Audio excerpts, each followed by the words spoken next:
km de Cluny, elle marque le Mâconnais avec son imposant clocher. C'est l'un des plus beaux de la Bourgogne romane. Vieille dame âgée de près de 1000 ans, l'église Saint-Martin de Chapèze vaut bien une halte.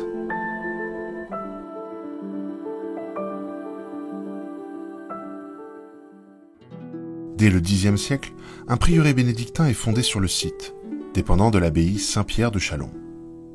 À l'orée de l'an 1000 est décidée la construction de l'église.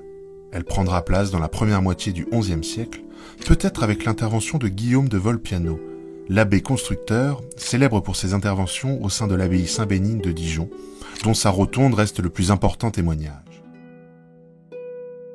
À l'extérieur, l'église de Chapèze peut paraître austère. Sa façade massive est dépourvue d'ornements, si ce n'est des bandes lombardes, caractéristiques du premier art roman, dans la partie supérieure. Les façades latérales laissent apparaître les remaniements et ajouts successifs que l'église a connus du XIIe au XIXe siècle, notamment les contreforts. Au bout, le chevet en grand appareil se dévoile, rythmé par 3 absides. La plus grande, au centre, arbore là encore un décor d'arcature. Au-dessus, un curieux escalier extérieur ouvre la voie vers le clocher, la merveille de cette église. Il ne faut cependant pas s'y tromper. Cet escalier remonte aux années 1750.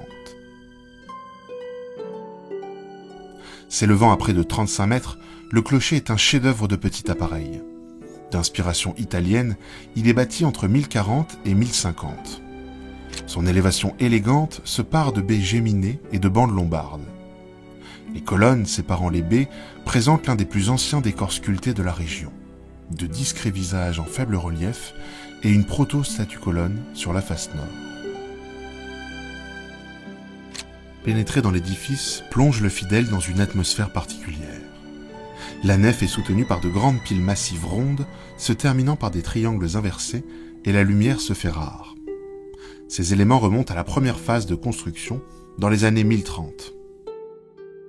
La voûte en arc brisé date quant à elle plutôt des années 1150 et remplace la voûte originelle en plein cintre qui s'est sans doute avérée trop fragile. Les bas-côtés, même si plus remaniés, prolongent l'austérité de la nef. Elle se poursuit jusqu'à une haute coupole lanterne. Le chœur, quant à lui, est plus tardif.